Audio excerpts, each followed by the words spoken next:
एक सबसे पुरानी कविता जिसने मुझे पूरे देश में लोकप्रिय किया था, कालू। हाय हाय,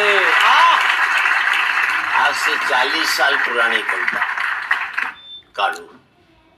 एक ही शक्ल के दो आदमी एक शहर में हो, क्या दिक्कत होती है।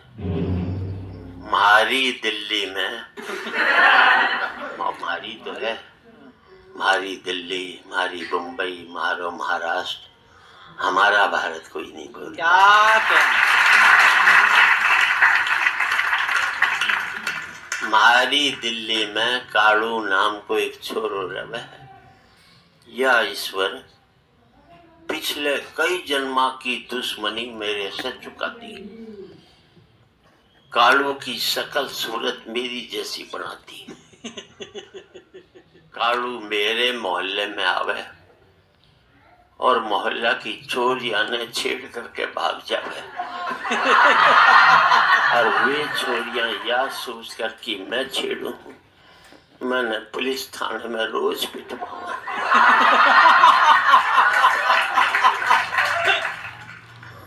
कालू एक महीना में ही मेरी ऐसी रेपुटेशन कर डाली कि लोग अब में करे था कि एक व्यक्ति आज थाने में पिट रही है, वह कौन होगो।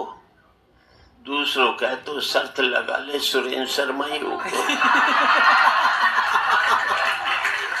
शर्त लगाई जाती और मैं पिट तो हो पाई जाता।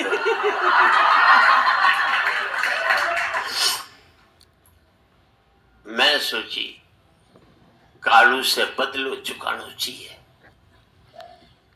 कालू के घर जाना चाहिए। तो मैं कालू के घर पहुंचो तो शोर मच गयो, रे कालू आ गयो, रे कालू आ गयो। एक बोलो, रे कालू तू तो गजब कर गयो, अभी थोड़ी देर पहले करने याद करते ही तेरो बापू मर गयो। पर अच्छो है तू क्रियाक्रम से तो पहला आ गयो। मैं सोची रे मैं कालू को नहीं सुरेंद्र शर्मा हूँ। वह बोले देखो के गजब हो गए, एक तो बाप मर गए, ऊपर से छोरो पागल हो गए।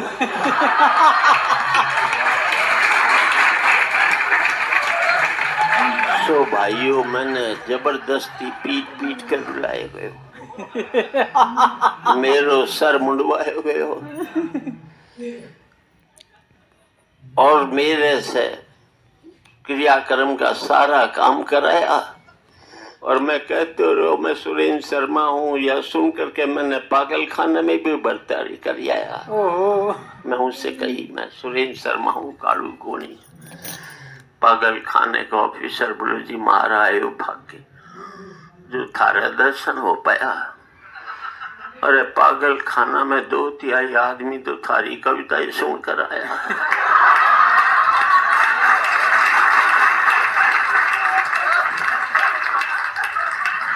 कहिया मैं छूट कर आयो के बतलाऊं, पर जब मैं घर पहुंचो तो बापू बोलो इतने दिन कहाँ रहे। मैं बोलो जी फंस गए तो पागल खाने से आ रही हूँ। बापू बोलो तू फंस थोड़ी गए तो, तू तो सही गए तो। अरे जो बाप के होता वहाँ सर मुड़वावे, ऐसो आदमी तो पागल खाने जावे।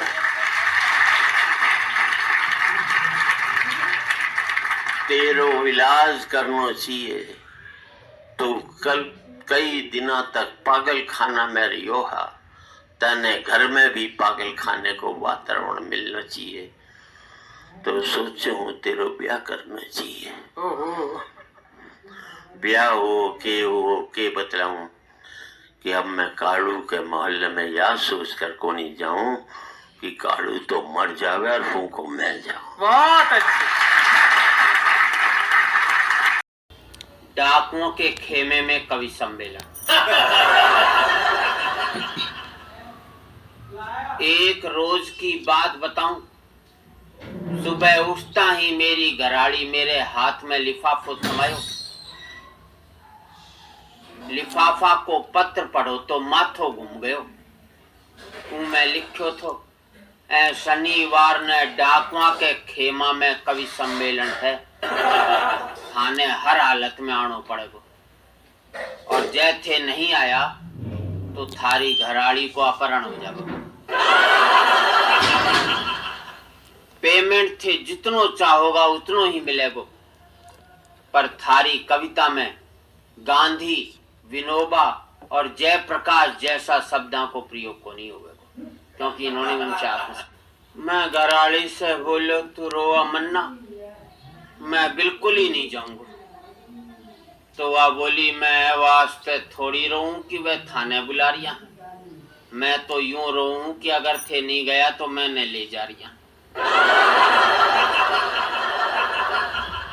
मैं बोलो तू घबरा मन्ना, मैं ही चलो जाऊंगा। सो मैं घराड़ी से बोलो, देख जब मैं 7 दिना तक नहीं आऊं तो तू मैंने मरो समझिए, और मेरो क्रियाक्रम जइया चावे वैया करवैये। सो मैं डाकवा के कार्यक्रम अनुसार उनके अड्डा पर पहुंच गया।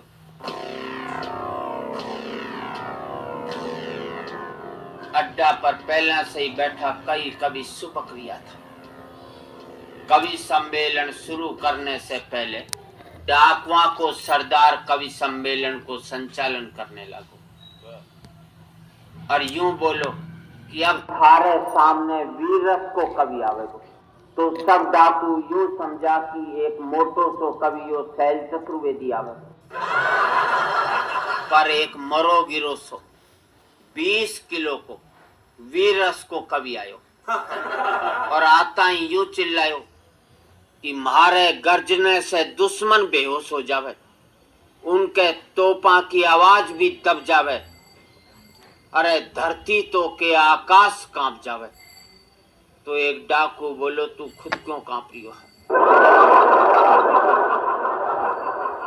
और दूसरा डाकू से जोश में हवाई फायर हो गया, और गोली की आवाज सुनता ही वह वीरस को कवि बेहोश हो गया।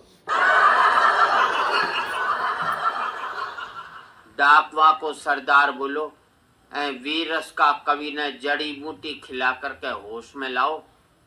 मैं बोलो, मैं इन कवियों को स्वभाव जानू हूँ, ऐने होश में लाने के लिए इनका पैसा दिलवाओ।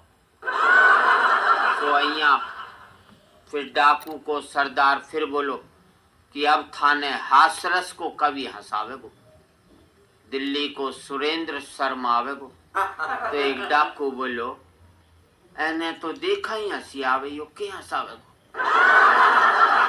मैं बोलो, थे ठीक कहो हो, थे जिंदगी में इतना लोगों ने रुलाया है, थाने हंसी कहीं आवे, और थारी तो हंसी भी एक आध की जान लेकर के जावे। तो डाकवा को सरदार बोलो, रे मच्छर, और वो कोई आदरणीय सुरेंद्र शर्मा जी थोड़ी बोले थे, रे मच्छर मैं डाकू हाँ, मतलब की बातां पे हंसांगा, ऊट पटांग बातां पे बिल्कुल ही नहीं हंसांगा। मैं सोची अब इन डाकवा ने कौन समझावे, हंसी तो आजकल ऊट पटांग बातां पे आवे। तो मैं यह सोच सोच के जोर जोर से रोने लगो। मेरो रोनो सुन करके एक डाकू बोलो, तू हासरस को कवि हा, क्यों रोआ हा? मैं बोलो, हे डाकू जी, यो वीरस को कवि बेहोश हो सके, मैं रोगी को नहीं। कहकर मैं धाड़ मार कर रोई, पर एक भी डाकू को दिल नहीं पसी। जो मैं सोची डाकुओं को दिल ही पसीजने वाला हो तो वे डाकू क्यों बनता। कवि सम्मेलन के बाद में डाकुओं को सरदार में सब कविया ने अहिया पारिश्रमिक दिलाए, अहिया पेमेंट दिलायो कि वीरस का कवि की तो मूछ मूंद दो, और यो हासरस को कवि सुरेंद्र शर्मा रो रो करके मारो मनोबल गिरावे को एने छोड़ दो, और ऊपर से बंदूक लाकर इन श्री शैल चतुर्वेदी ने दिलाओ, इन्होंने अपने दल में मिलाओ। और वह डाकुआ को सरदार में सब कविया ने जितनो कहो तो उनसे दुगनो पेमेंट कराए। 100 वाला ने 200। पर रास्ते में अपने दल के डाकवा ने भेज करके लुटवायो। मैं ऑब्जेक्शन तो एक